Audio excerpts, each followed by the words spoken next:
I just want to get it on. Get it. It's okay. Cool. Here's my friend. This isn't one of my fake friends. This is my real friend, Bruce Lipsky in New York. Hi, Bruce. Hello, my dear. Hey, Linda. How you doing out there in Vegas? I'm Appreciate doing. you having me on the show tonight. Thank you. I never forget good people. I'll tell you that. You're one of the good people out there. I'll tell you. Thank you. Thank you. I'm so delighted you're on the show. We tried to tape yesterday and we ran into glitches and witches, and so we're back today to do it all in one fell swoop. Right. And I didn't even leave my seat from yesterday, so I'm all ready to go. Bruce, tell the people here what you've been up to lately in New York, because I want them to get the full. People out here in Vegas, they think it's a conspiracy theory what's going on, and you know differently. Right. All right. As we talked many times, Linda, I've been dealing with the coronavirus for the last 5.5 weeks, and certainly no joke. It's a nasty disease. I woke up one day with a slight fever, and I couldn't understand. I never get fevers, so I called my doctor's office because on the internet they had something that said if your fever is above a certain count, you should contact us.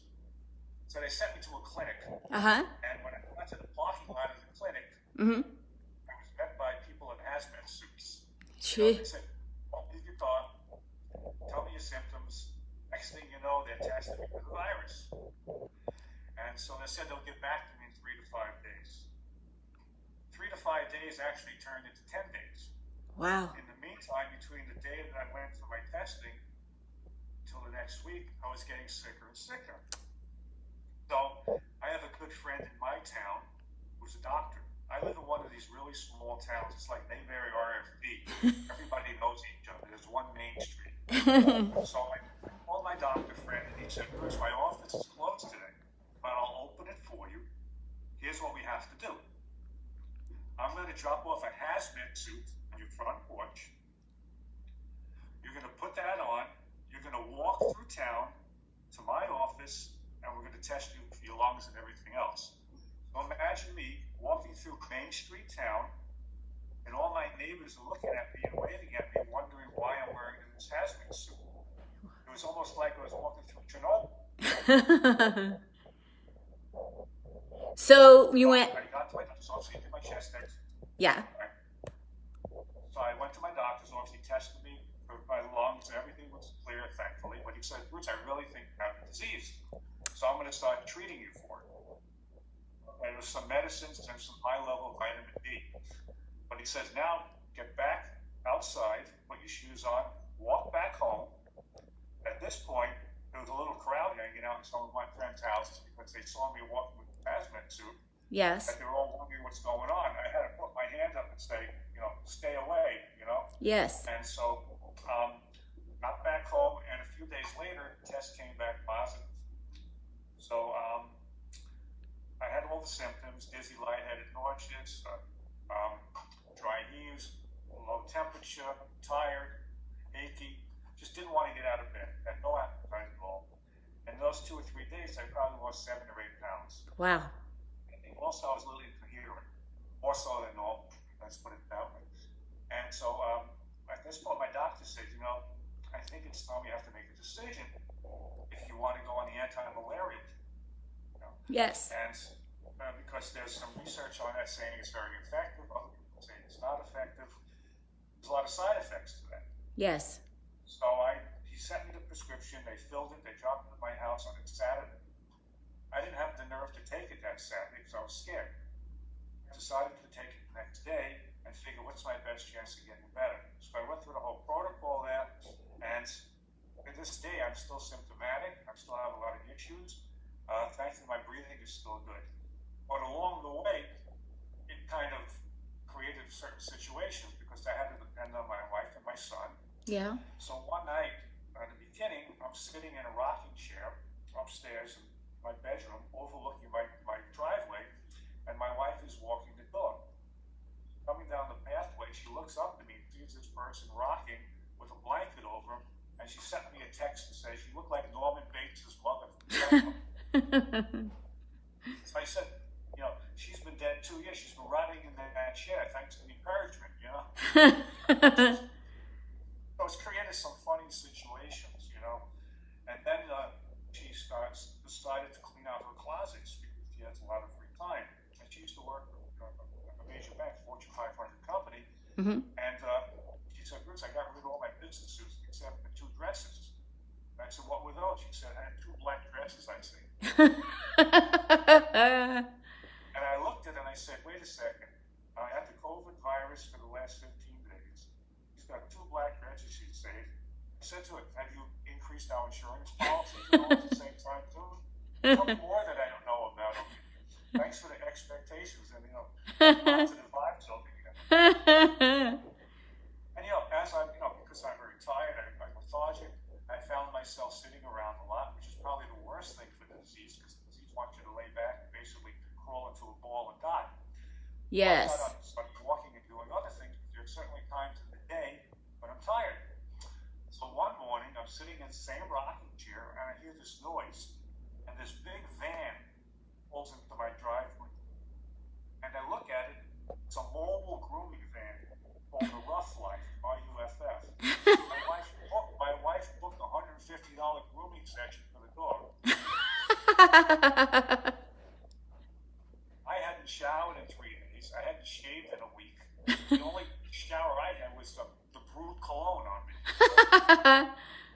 And this dog is getting pampered, probably eating kale chips and, you know, whatever else that goes on in these dog grooming guns.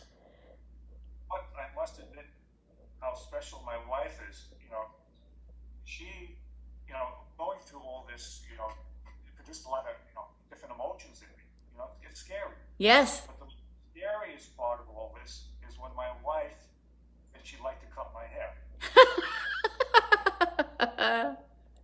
I can remember 6 months ago when she decided to groom our Old English sheepdog. By the time she finished, it looked like a chihuahua. You know? But when she pulled out the garden shears, the electric knife, and the poultry scissors, I started to shake a little bit. But I said, I gotta trust her, but she really just, actually, she's really sweet. She wants to do those things for me. But, you know, old shaky hands, wife, I'm not sure if I really want, you know. I don't want to get a Van Gogh cut, you know. So that would be next. She decides she wants to cut my hair in the garage. She figured if anything goes wrong and I start screaming, nobody else is going to hear it. Yeah. But, you know, it's this whole thing with the COVID virus and stuff. As I said, it's not just me being infected, it's everybody. Yes. You know, it's even gotten to the point where, you know, we're having food delivered to the house. And we use a service called Peapod.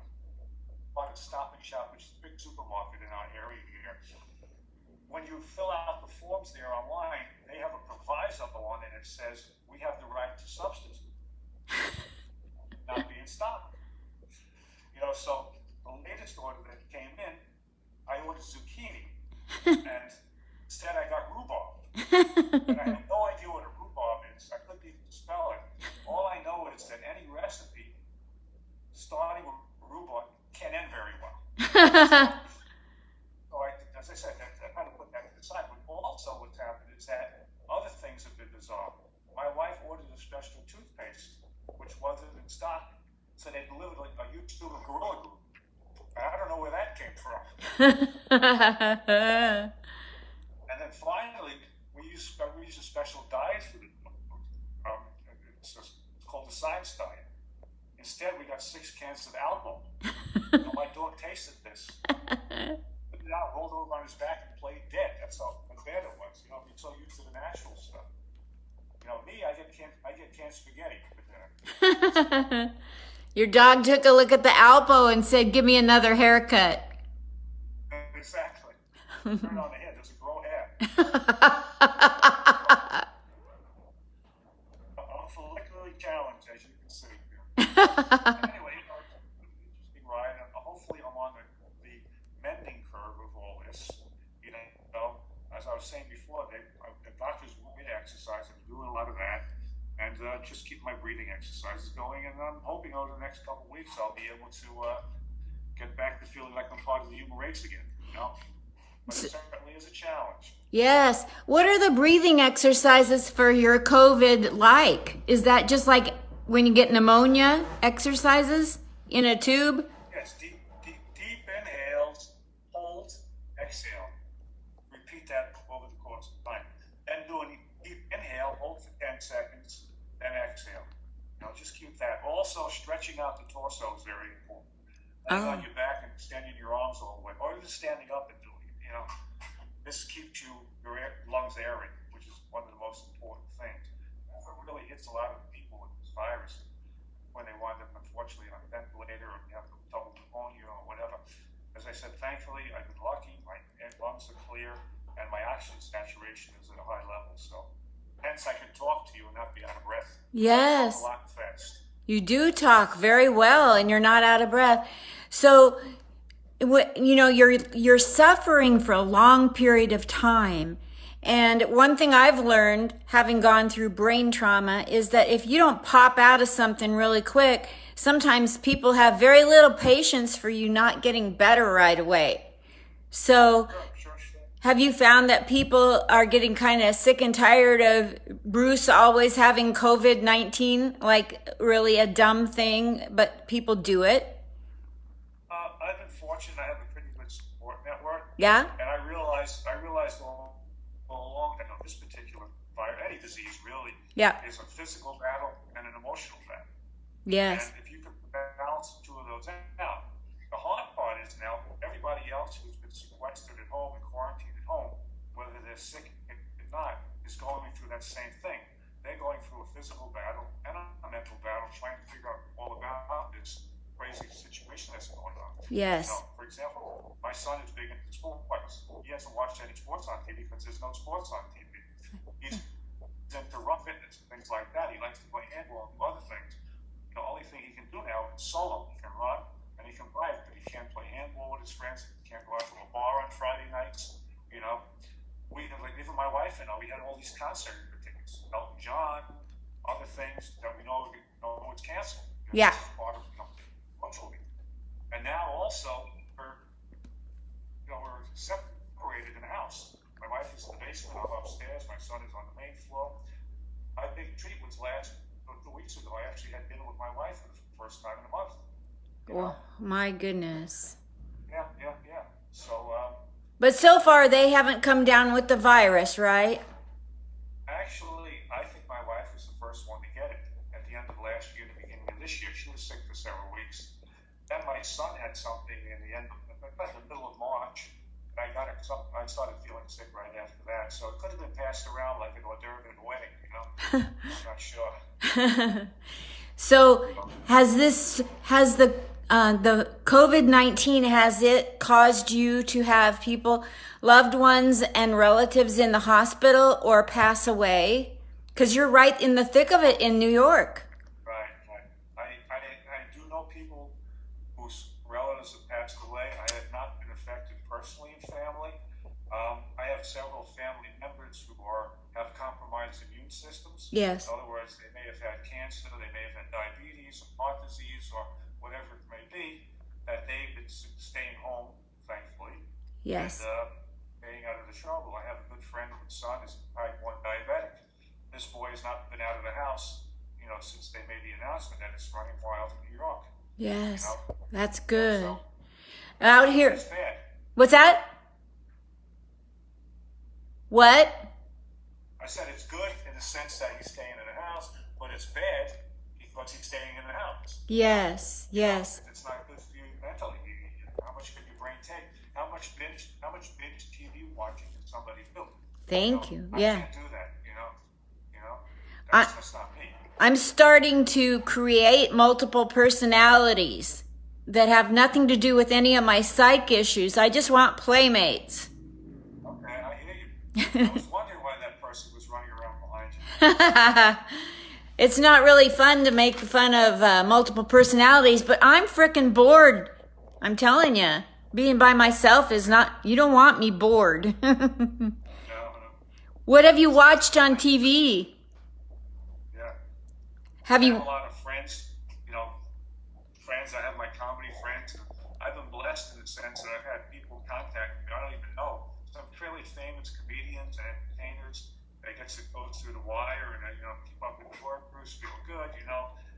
nice to have that, but you need that emotional support. That's so great. That's so great. Are you going to I'm be, sitting in that rocking chair. what's that? Yeah, I'm sitting in that rocking chair looking out at the crow's nest, Yes. saying why me, Yeah. And this is Bates, I'm rocking. Are you going to be doing any COVID-19 jokes? Well, I've done a few of them already, as I said, with my psycho jokes and my dog, and also the haircut. Yeah, there's a few other ones that I have to come up with, and I'm working on them, but they're not necessarily finished. But I was thinking about, I've been married 30 years. Fortunately, I'm not on a dating scene, but I guess dating has changed a lot now since this whole virus. It used to be when you go out with a woman and you like the woman, she likes you. Getting to first base basically meant convincing her to take her top off.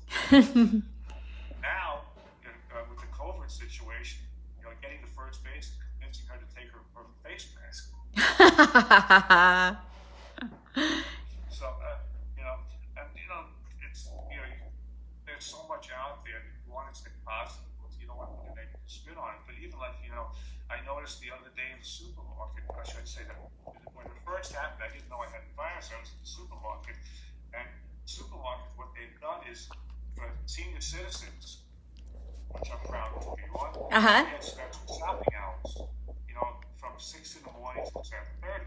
Yes. So you have a lineup of senior citizens, and they could go shopping. And a lot of times to get out of the store faster, the husband and wife would separate. Yes. The wife would go left, he'd go right. And all the senior citizens are all 5'4", and they all wear the same clothes.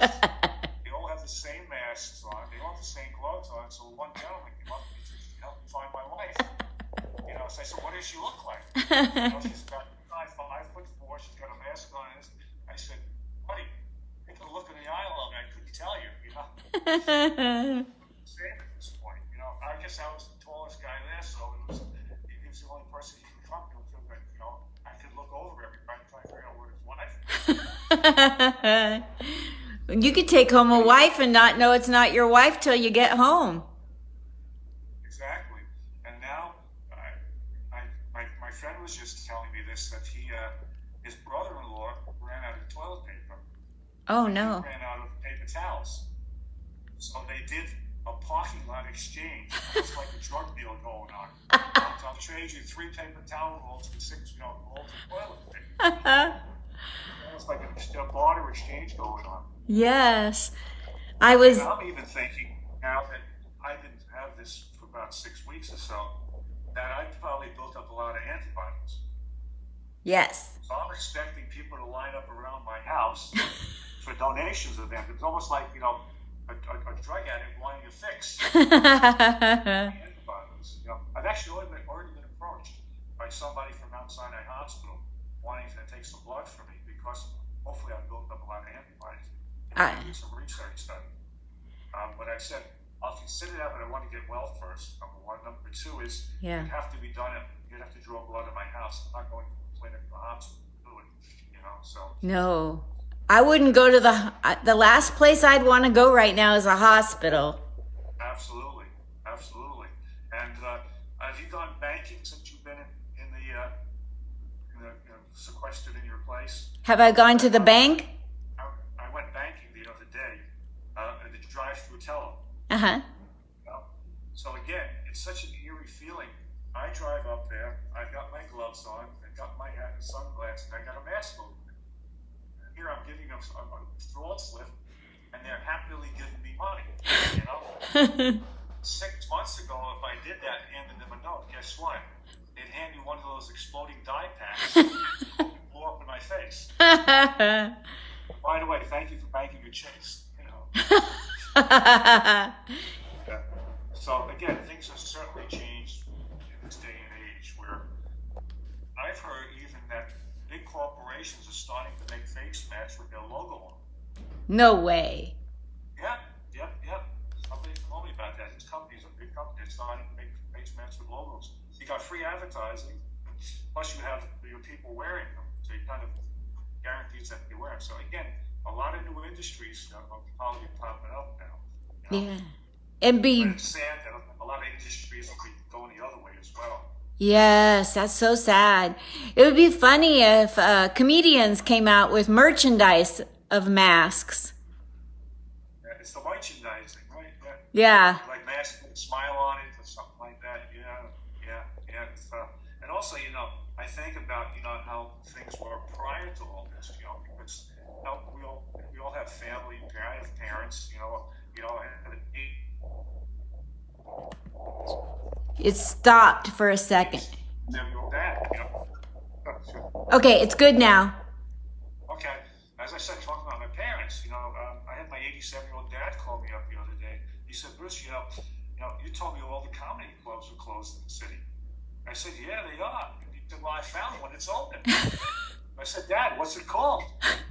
He said, Stand Up MRI. I said, Dad, tell me more about it. Did you check it out? He said, yeah, it seemed like a really exclusive club. They wouldn't let me in without a prescription. What I have to deal with my parents, So, again, prior to all this stuff, you had to do things. So it's hard having young parents, Like I had to take my parents to the hospital for testing. My mother first seen a new specialist. So I brought my father to the hospital. We're in the elevator, and a technician wheels in this big machine with hoses and tubes on it, and he pops it right next to my dad. And my dad looks at him and said, "Yeah, I hope you don't hook me up to that machine today." And the guy looks back at it and says, "I hope not. It's a rug cleaner."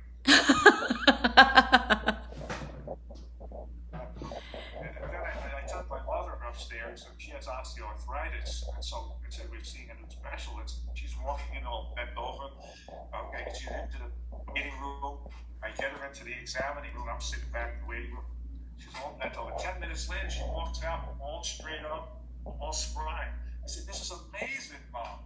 What did this miracle worker do?" That gave me a longer cane. Oh my gosh. These are... Again, I enjoyed going for my parents, Their favorite thing is going to breakfast at Friendly's. So I just took them to Friendly's, prior to all this. And my mother has a tendency to complain. So she calls over the manager and she says, "It's bad enough my eggs are runny, my toast is burnt, but why don't you serve coffee in those nice brown Friendly mugs in?" And the manager said, "Lady, we stopped this. People kept on stealing them." My mother said, "That's too bad. I only needed one more to complete my set." That's what I deal with. And I have the only mother that's a mug shot stealing mugs. But again, I told you it's very hard for old parents. I tried taking my mother to a fancy restaurant, but of course it's the same thing. She constantly complained. She said, This soup is terrible. It's the worst I've ever eaten. It's cold and tasty." I said, "Ma, it's the fingables." Oh, man.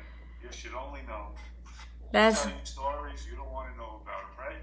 Yeah. So I try and be a good guy. I try and take care of my parents as best I can, because they did a good job, I think. My father was a wise guy. He had a great sense of humor, very sarcastic. So I hopefully picked up some of that from him. Yes. But as I said, he wanted to take care of them. I went back to their house to check on them recently, too. I want to make sure it's good there. And I made the mistake of opening up the refrigerator. I don't know what it is, but elderly people never throw anything out. And if the things there were expired, or past their expiration date, I said, "Mom, this grape poupon is actually gray. You've been putting this on your salami sandwiches." And I said, "How old is this meatloaf? What's disgusting?" She said, "That's salmon." And Dad, I talked to my dad. I said, "Look at this juice. It expired in 2014. You can't drink this." He throws his hands and said, "That's a bunch of malarkey. I don't believe in expiration dates. It's a plot by the government. It's a big business. These are the worst foods. What's the cahoots?" So I said, "Dad, Exxon is big business. There's no conspiracy going on at the Clover Valley Fruit Juice Company." It's a good thing your parents aren't past their expiration dates. Exactly. They're well stamped into the 90s. It's all good. If we eat enough preservatives, if they eat enough preservatives, will they live longer? I hope so. Or if they start eating the meatloaf with salmonella on it, maybe they'll build up some immunity. I don't know. I told them, I have 2 words: food poisoning. Oh, tough stuff. I have to balance a married life too. I have a beautiful wife. We've married 30 years. She's a challenge too. I'd send it to the store. Just recently. Because I can't go shopping. Small list. That's it. I said, I asked her for regular peanut butter, and she brought back peanut butter chunky stuff. I said, honey, I need regular orange juice, and she brought back orange juice with pulp. Because of this COVID virus stuff, my stomach is all screwed up. I said, I have some hemorrhoids. I need some preparation H. And being the loving wife that she is, she brought a tub of Tabasco sauce. Almost bought a chili powder instead. Oh my gosh. Yeah, but she's a good woman. She's actually into the fitness thing, Fitness? She loves, fitness. She's Yeah. into fitness. And she's actually taking goat yoga. I don't know if you've ever heard of what goat yoga is.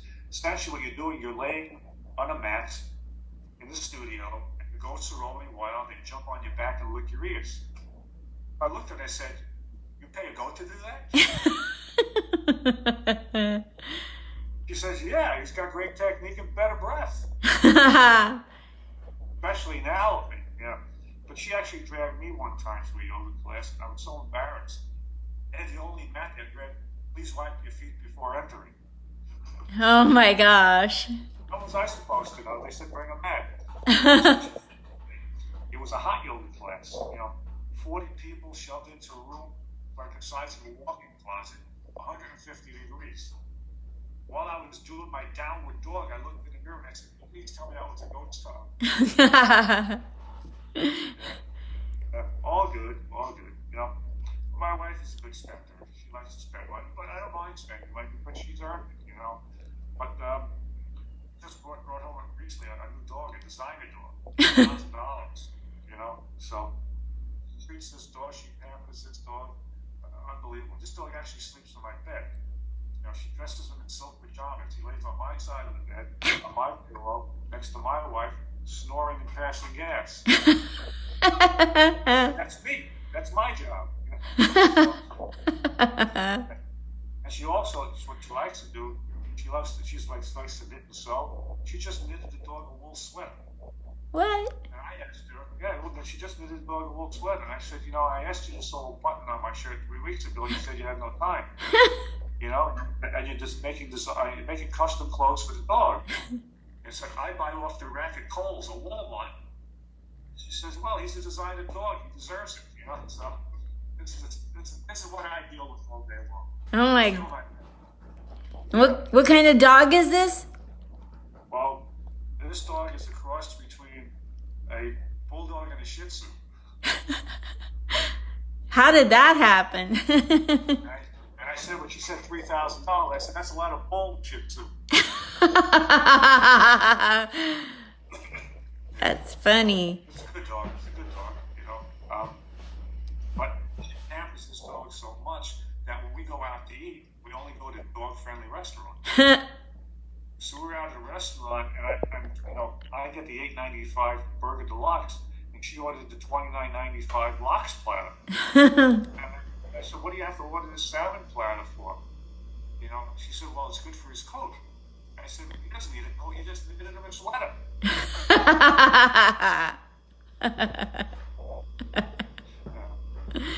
So, yes, what can I tell you? It's interesting, when I used to work for a Fortune 500 company, and, I always loved comedy. I used to go to Dangerfields. Yes. I used to go to some other clubs. And when I lost my job, they brought me into the main office and said, Bruce, we got some changes happening in the company. You're the best employee we ever had. Don't let the dog get you on the way out. I got to retire many years ago, and then a few years after that, I was seriously injured in an automobile accident. So it was touch and go for a while, as far as walking and everything else. And as I said, I kind of parlayed that with the love of comedy, and I figured if I could stand up, I want to do stand-up comedy. Yes. So I decided to take a class at stand-up university, a 6-week class. At the end of the 6 weeks, there's a graduation. Yes. And at graduation, you perform in front of fans, friends, and then relatives, and other people's friends and relatives. So it was a great experience, but this is an evolving process. The first time I got on stage, I froze a little bit. I couldn't think of the word peanut butter. I don't know why. And so those 3 or 5 seconds on stage, I was like, felt like 3 minutes or 4 minutes. But I got by, and then, of course, in time, you hopefully get better, your writing gets better, you start looking at things differently. And one of the things on my bucket list was that if I ever got into stand-up comedy, I wanted to perform on Dangerfield stage, because Rodney Dangerfield was my favorite comedian at the time. Yes. I was fortunate enough to be able to perform on there. And I'm very thankful for that. What year did you start doing comedy? It was probably 2.5 years ago. It was actually maybe 3 years ago, but for the first year I really didn't get involved in it too much because we had some issues, family issues, where we had to take care of some estates. My wife's aunt and uncle passed away. It was a big mess. And then my brother got very sick, so I was trying to help him for about 14 months. It was very trying and traumatic. So I kind of stepped a little bit. Yes. But I still kept on trying to write and just try and stay fresh, Yes. Every time I've seen you do comedy at Comic Strip Live, I've seen you do different material. So I know that you're always... Speak about you're always writing. There are a lot of comics that don't update new jokes, and you do. Yeah, well, as they say, comedy, is always an editing process. You always want to make it the best you possibly can. You want to make it as fresh as possible in the shortest amount of words as possible. And you look at things differently. We talked before a little bit. Where do you start to write a joke? Yes. Start with a punchline. You start with what we call a premise. Okay. For example, when I did my stand-up MRI joke, I was walking in the street one day and I saw that sign said stand-up MRI. So I said, well, wait a second. I can put the two together because what are clubs? Stand-up New York, all right? Everything is a stand-up with comedy. Yes. How can I put those two together? So when I first tried putting it together, I tried to make myself the dumb one. Okay? Getting into comedy is very difficult. I came across a new club. It's called Stand-Up MRI. They wouldn't let me in because I didn't have a Medicare card. I'm working on that. All right? Yes. Short and sweet. That didn't seem to work. But then I said, how can I make it funny and put it onto somebody else? Yeah. And then I brought my 87-year-old dad. Here's a guy that's so excited for me to get into stand-up comedy because he's sort of a comedian himself, not professionally. And so he got so excited for the fact that I'm in stand-up that he found a new comedy club that maybe I could perform in right in his neighborhood. He can come see me. But the trouble is, it didn't turn out to be a comedy club. It turned out to be an MRI place. So now how can I make him feel like he's not an idiot? And then I said, well, do they accept him? And he comes back and says, oh, they probably do, but they probably accept all other body parts as well, So, again, try and keep them into it. And just keep on evolving that to maybe I find a better, what we call tagline to my punch.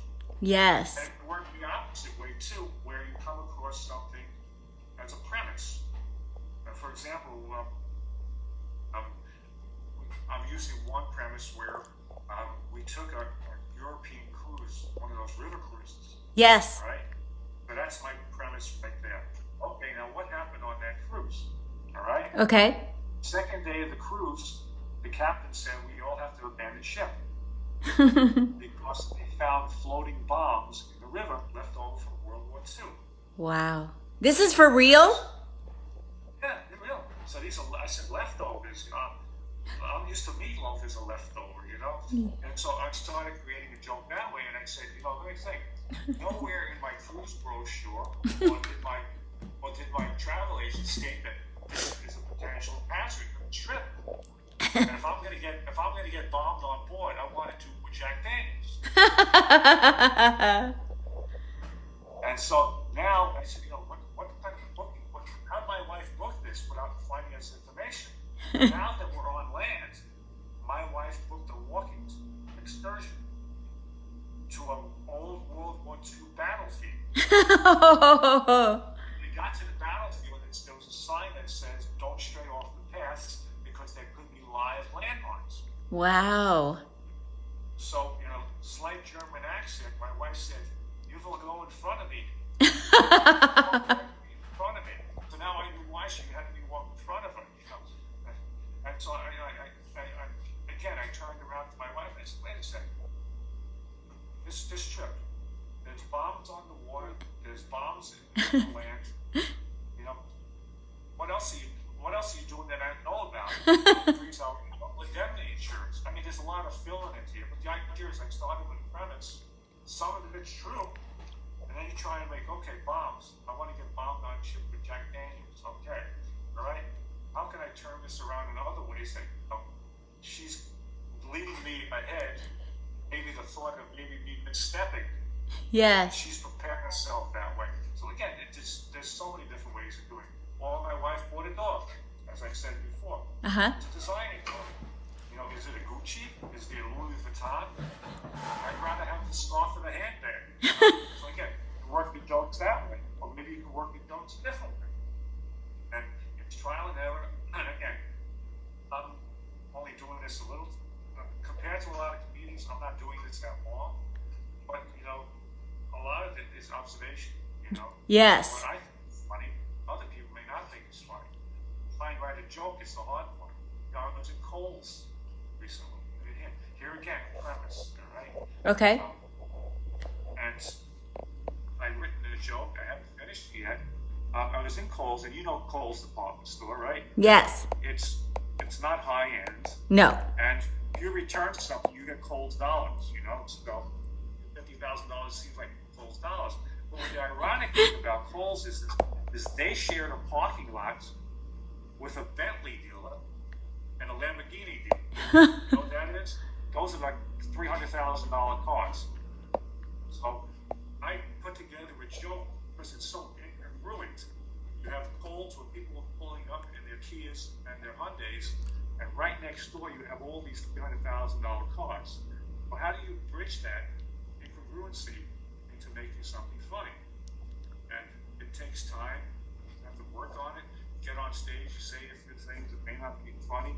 You may get a laugh on something, but not on something else. Again, starting with a premise. Got it. To me, it's not so stupid and ridiculous. I started laughing as soon as I saw this. Somebody else may not laugh. I don't know. I love that you come up with two items that normally don't even go together and build a whole joke around it or a bit. Yeah, exactly. Yeah. That's like when I tie that into something else that has to do with my wife shopping on Amazon.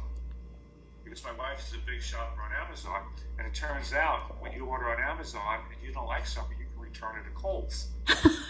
Really? Yeah. So I use a bit. I start out with a bit where we had a wedding to go to. My wife had no shoes, so she ordered 16 pairs of shoes from Amazon Prime, knowing that you return these things. I built the whole thing on that, and then it turns out that I said, "Why'd you order 16 pairs? You have to return 15." She said, "No, you have to return 15." So now I'm going to Kohl's in the return department, and it's 15 pairs of different colored shoes, and I'm dealing with the clerk over there, and she'll say something like, "Well, you couldn't find a dress to match it?" Now she's embarrassing me. So I'll say something like, "Well, maybe the spring line I could find something better, So again, it's just trying to think of weird stuff and trying to put it all together.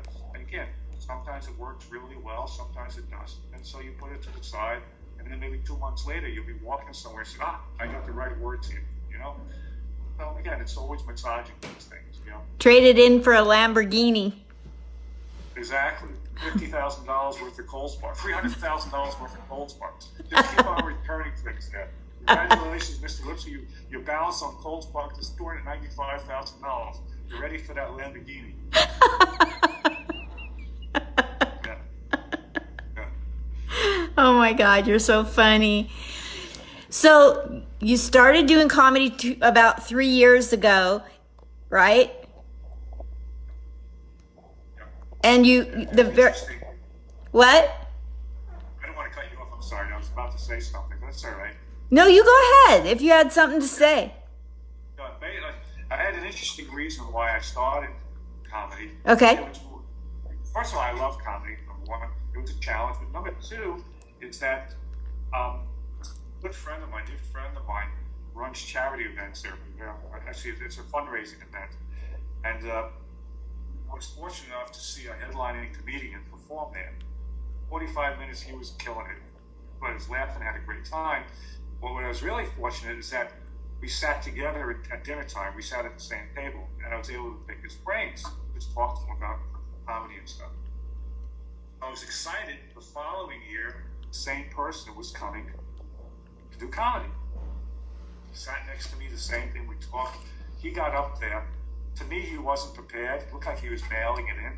Just didn't seem like he was trying hard. And Wow. after 20 minutes, he stopped his routine, sat down, and said, "Boy, this is a crowd." Nobody laughed. And I got so angry. I didn't say this to him because I knew as soon as I saw him, he didn't look prepared for this. He was going on his fumes from last year, you know? And I'm sure my friend paid him a lot of money for this. And he's a person, if you heard his name, you said, "Oh, I know this person." Yes. And I was so angry. I said, I almost wanted to go up there and do 5-10 minutes of comedy. I had no idea what I'd be doing. I'd be telling, a priest and a rabbi walked into a bar joke or something. So I said, I started asking him questions about bombing and stuff like that. I could just tell he just didn't have it that day. And I felt it was because he wasn't bad. Yes. I know we all have bad days in comedy weeks. On Friday, you do your material, people are laughing hysterically. On Saturday, it's the same material, and not that many people are laughing, But when you go up there and not be prepared, it's a totally different story. And so, I remember one time I wasn't prepared, always I'd like to be, but I'll get back to that in a minute. So I said, I'm going to vow, if I can take a comedy class and try and grow in this, I'll do the best I can. I'm not Jerry Seinfeld, I'm not Ray Romano, I'm not Sebastian Maniscalco, but if I can do the best for me and get better at it and work it, I'm happy about that. Just as I'm prepared on the stage. I may flub a line, I may not get the best responses certain nights, but that's okay. Yes. That's trying to interview. That was the one time I wasn't prepared, not because I didn't want to be prepared, but I overthunk. Exactly. My bit. It was this. We were doing a pet rescue fundraiser, and so I thought I'd be cute and keep everything based on animals. I already have the dog routine, which I can do for 7 minutes or 8 minutes, depending on how I want to stretch it, depending on how the audience responds. But I said, let me find some other things that really, be going on this. And I found an article in the paper about a guy who has an emotional support alligator. He has a what? An emotional support alligator. Yes. Right? Uh-huh. All right, everybody has a cat, they have a dog, but this guy had a 5-foot alligator. So I wrote a joke on that, on the alligator's perspective of things, because he used to take this alligator everywhere. He'd take him to baseball games, he'd take him to nursing homes, he'd take him shopping, and it's like, how does this alligator feel with a baseball hat on? Like he's going to to a baseball game, sitting with all these other people. You think he wants to watch baseball? Wow. I knew what I wanted to say, but I couldn't get it all out there. But I still went on stage trying to do it. And then I had another joke about a guy who had an exotic pet, a boa constrictor. And you'll see a guy walking down the street with a boa constrictor around his neck. And what is that all about? What if the boa constrictor had a bad day? Or he had indigestion, and this guy has it around his neck, or just things like that. But I didn't have it all put together the way it should have been put together, and I got on stage and I flubbed a little bit because I wasn't prepared in the sense of not being mentally prepared. I kind of got cute. That was my mistake, and I learned from that. Yes. You know. Yeah. I think we've all gotten like cute on stage where when we weren't prepared, we thought, oh, we can do it. Right. I never went out there and winged it, you know, in a sense, just throw things out of your head. If I ever did that, it was because I got asked to do longer than necessary. I did a show at my father's place, and I was really excited to do this stuff. Long Island was the first time they really had a comedy show there, and I opened up the second half of the show, and I was supposed to be like 8 minutes, something like 8 minutes. And as I'm doing my minutes, the MC is to my left. He's going, stay on stage, because the comedian that was supposed to follow me was nowhere to be found. So I had to do whenever bridge that time. So I had a garden show, focused on gardening, that I had put together but never really put together. And so I kind of worked my way through it. Some of the parts that got left, other parts it was like, what's this guy talking about? But I had to get the time until this other comedian got on stage or the MC came back. The MC thanked me afterwards. I did almost 11 minutes. I think that was the longest I ever did. Wow. And I was like, oh my gosh, you know. But they appreciated the fact that I was able to wing it a little bit. But I don't like to do that, you know. No, you're the type. You're the type that creates material and does it very diligently.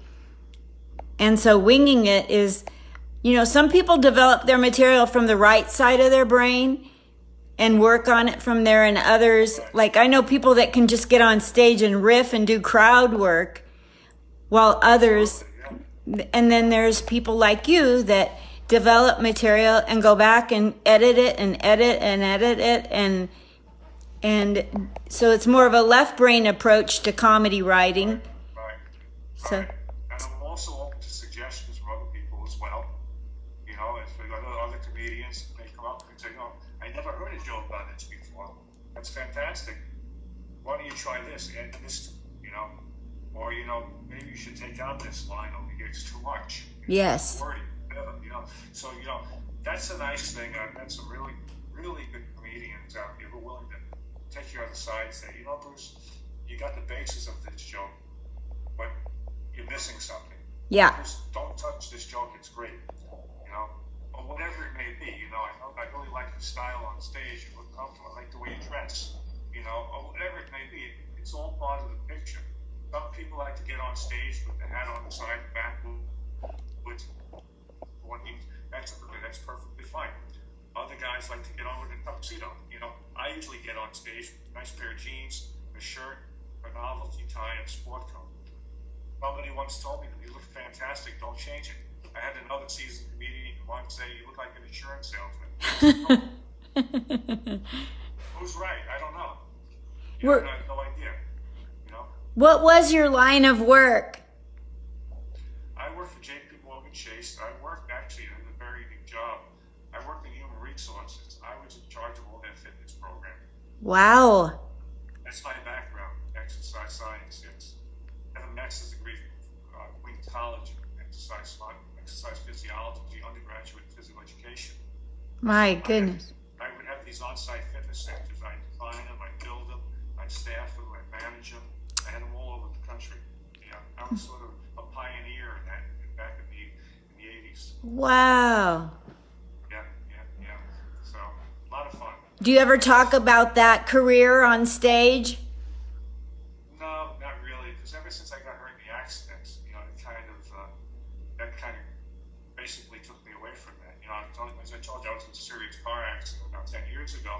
I had a very bad spinal injury, a very bad cervical injury, lower spine injury, cervical injury, and a pelvic injury. It was a mess. When the doctor saw me, she had tears in her eyes, and I couldn't understand why are you falling up, crying over here. The doctor was a friend of my brother's, who also was a physician, and she said, Bruce, you're the luckiest guy in the world over here. I said, how can that be? I'm smoking back brace, my back is fractured, other stuff going on. She says, I'm looking at the x-rays. You shouldn't be here. You shouldn't be alive. She says, well, if anything, if you're are, you should be in a wheelchair. Wow. So I've got to thank you, lucky stars, because thankfully, again, my spinal cord didn't rotate, it stayed intact. That was my saving grace, with this accident. But I spent 3 years in aggressive therapy. Every day is therapy, basically, because I want to make sure my core is strong, other muscles. Yes. I can't do the things I used to do, but at the end of the day, I think that may have helped me with this COVID-19 disease also, in the sense that, maybe my lungs were strong, my cardiovascular system was strong, and I get off, at least on the pulmonary side. The other side, obviously, it didn't work, but that's why I'm trying to get back to those fast people moving earlier. Yeah. I missed the last sentence. Can you repeat the sentence that froze up? Okay. Last sentence is I said, I think what's helped me out was my physical condition prior to me getting the disease. Got it. This way, my lungs, my pulmonary system seems strong and it's clear. All right. I don't know if that's true or not, but I'd like to think of it that it did help me out, and going forward, it should help my rehab. I might get back to, as I said, a normal life again, instead of joining the human race again. And so do they know anything about your condition to tell you what hope you have for getting back on your feet from this? No, they're very satisfied with my progress. Keep up the good work. And again, as long as my lungs are clear, they're very happy. They can't predict it. It could be 2 weeks, 4 weeks, 6 weeks. They don't know. Wow. They don't know enough about the virus. Yeah. So, what do you... Say that again? I said they're guessing themselves. They don't understand everything about the virus. They're looking at signs and symptoms. Yes. Can you breathe? Is your oxygen good? Okay, you're winning the battle. Yeah. All right? You have a headache or you're nauseous, whatever it may be, that's secondary to everything. Yes, it's uncomfortable, but we're not worried about those symptoms so much. Got it. Yeah. So if they ended the pandemic, everybody got better and they opened up our doors to let us out of our houses, what would you want to do if money was not an issue, you could go anywhere and do anything? Well, right now, because my wife, especially my wife, she's been a trooper throughout this, and I've never been to Italy. She's always wanted to take me to Italy and parts of Europe. And that was one of the things we were considering doing should the pandemic not have hit. But we don't think we're going to get to that for a while. Yes. But that's okay, because sharing our time together, we're not perfect, of course. And but I've been fortunate enough that, given my challenges, whether it's the accident, whether it's this, I've had somebody behind me. A family, obviously, close family, and also dear friends, and you're one of them too, right here. Absolute. So, can you give some encouragement to people who are younger in comedy than you?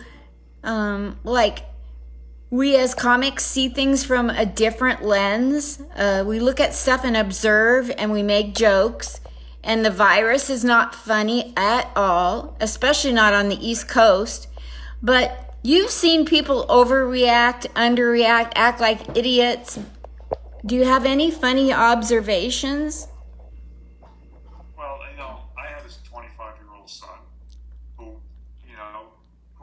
wants to do the things that he likes to do. He's into exercise and fitness. He wants to go play handball with his friends. I said that earlier. He wants to go out to a bar on Friday night with his friends. He can't do that right now. He understands that. Then you have the idiots. There was a situation in New Jersey recently where they had a big Floyd party. 40 people shoved into a backyard. You don't want to take chances. No. You don't want to be stupid. I tell anybody, don't do anything stupid. If you do something stupid, I always told my son this. If you do something stupid, you're going to pay the price for it, for those 5 minutes of pleasure. Yes. And there's nothing on erring on the side of caution. Especially in this day and age with this crazy virus, because have we overreacted in certain ways? I think so. But I think they overreacted because it was more of a protection type thing, And so I I just hope that once things calm down a little bit, that people understand that, this is not a joke, and take care of your health as much as you can, Exactly. A lot of people, young people out there smoking and doing things they shouldn't be doing, and a lot of young people have diabetes, other young people are overweight, they take it for granted that, it catches up eventually, and especially a disease like this, if you look at a lot of the people who've been affected, most of them have, as I said earlier, have some sort of compromised immune system. Yes. Overweight, smoker, COPD, emphysema. Most people who are in that health range probably understand that are sick, probably should do something about it, but a lot of times they need a wake-up call. Yes. And this is a tough wake-up call. Let's put it that way. It sure is. Yeah. We have people out here in Vegas because of the mayor. She's for reopening the city no matter what the governor is saying. And Jimmy Fallon just came out publicly against her being an idiot. But she just thinks, I grew up in New York. This stuff happens all the time. I was like, what are you, ignoring the fact of what's going on in New York? This makes no sense at all. You're actually saying the opposite of what you're saying right now, and you don't even know it. And today, I had to go get water, and not one customer at Walgreens was wearing a mask. But before she made that announcement, everybody was wearing masks. Right. So again, I always say you can only control what you can control. Yes. So, you can't think for somebody else, you can't feel for somebody else, but if you at least do the best you can for your own protection, face masks, gloves, whatever it is that you think is the best thing for you, you're doing the best. And a lot of people said the face masks are not so much to prevent the disease coming to you or you giving the disease to somebody else. I heard one physician say, and it was really pretty brilliant, he says, the reason we advocate the face mask is that if you touch a surface or touch somebody who has the disease, what's the first thing you're going to do a lot of times? Scratch your eye, touch your nose. That's how the disease gets in. If you have a face mask on, chances are, or gloves on, chances are you're not going to do that. And that's why he was advocating why people should wear face masks. I'll be darned. Yep. So you were talking yesterday when we chatted and the computer went nuts. You were talking about how your brother used to have a job in diseases, in research. Right. Did you want to touch on that again? That was so interesting. Yeah, sure. My older brother, Bill, passed away a year ago, November. He was one of the foremost experts on infectious disease. And, he was pretty well known, especially when the AIDS crisis first came out. He was one of the pioneers with that. Other stuff when we had the 9/11 situation and anthrax and so on and so forth. He was one of the Long Island representatives. He was involved in a lot of the teaching services out in the island for a lot of the students in medical schools, teaching them about infectious disease and internal medicine and so on and so forth.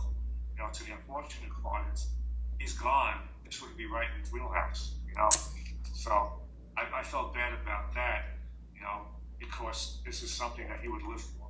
Oh, I'm so sorry you lost him, and I'm sure he would have contributed. One of the funniest guys I ever met, sarcastic humor, got it from my father, really. One of the funniest guys I ever met, And, but never had the confidence to feel that he was entitled to be funny outside. Really, he was very withdrawn and internal. When I did my stand-up, I did my graduation show, he was in the audience. He came up to me afterwards and said, I've never been so proud of you, he says. How and cool. That was one of the nicest things I ever heard. Wow. That was your brother. My brother, the one who passed away. I've never been so proud of you. You got up there and did this. So this is something I've wanted to do for 20 years. I didn't have whatever, the guts, the confidence, whatever it is. You got up there. It didn't matter if you were the funniest guy here or did the worst and you bombed. The fact that you did this, he said, I'm proud of you. That always stuck in my head. Yeah. Oh, that's really special. Yeah. Your dad was really sarcastic. Have you Oh yeah. Have you sat down and written out some of the sarcastic things your dad used to say? Not really. I know what they are. It's not my style. Yeah. You know. Yeah. You had to be there type of thing to understand it. You know. Yeah. Yeah. So.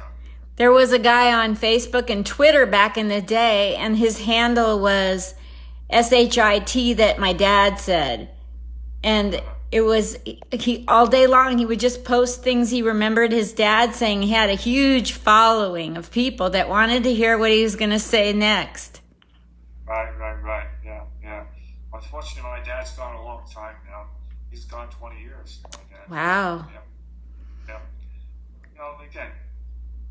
What's your next goal with comedy, Bruce? Oh, next goal. I would just love to be in a position where producers call me up and say, Bruce, I really loved your set. I want you on my show. You know, and there's so many comedians out there, and I know my place right now because 2.5 years of comedy is nothing. Yeah. And when you're young, when I'm not young in age, when you're young in comedy, it means that you have to pay your dues. Part of paying your dues is producers have to fill up seats. That means they want you to bring people. Some people really want to come and see you, but you don't want to be a burden. Be, as I say, a comedy whore, where you're always kind of pushing people to come to your shows. Producers say, I want 6 people, I want 8 people, I want 4 people. That to me distracts me from the comedy. I spend too much time trying to think about who wants to come to my shows because they want to come to my shows or they're doing me a favor to come to the show so I can get on the stage. Yeah. I don't want to be in that position. I want to be in a position, as I told you, where they want me for my material. Yes. I'm funny for my material, not because I can bring 8 people. Amen. One famous booker in New York City said to me, Bruce, you're a funny guy, but you're really funny to me when you bring 10 people. Yeah. And that summed it all up right there. It does. I've seen a lot of people get turned away because of age or number of that they bring. Mm-hmm. Yeah, it's not unique to New York, but I understand the clubs. The clubs make their money by having, as I say, asses and seats. Exactly. If there's no asses and seats, they're not selling drinks. If they're not selling drinks, guess what? They can't keep the lights on. The business. And the producers have the stress of trying to fill the seats up. Exactly. And sometimes the producers will do anything to fill those seats up. They may book 10 comedians for a show.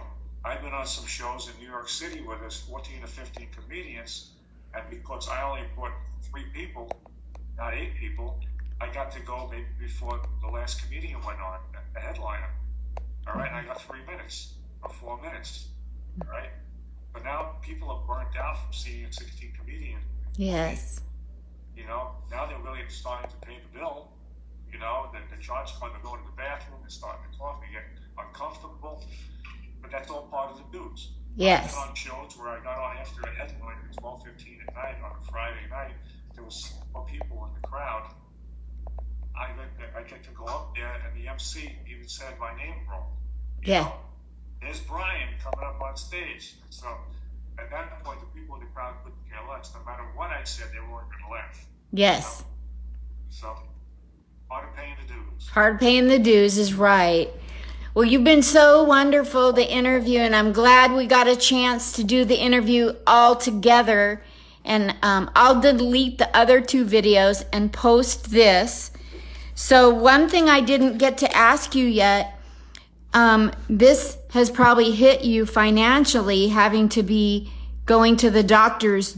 Are you accepting PayPal, Cash App, Venmo donations? No, I don't need that. Thank you. If anybody's going to donate money, donate to some worthy cause, charity, pet rescue, or whatever it may be. Any first responders fund, Okay. It's not the issue as far as I'm concerned. I've been retired a long time, and I've paid my dues, and thankfully, I'm self-sustaining. Let's put it that way. Perfect. And you're welcome. Bruce, where do you want people to follow you to get your numbers up higher on social media? Because we know that's important to the clubs, social media. I'm only on Facebook right now. Unfortunately, that's not one of my specialties is social media, but I am on Facebook, Bruce Lipsky, Lipsky.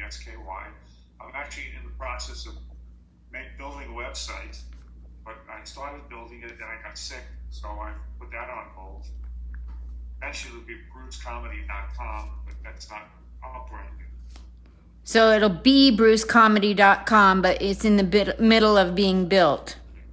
Right. It's under construction. Exactly. Super.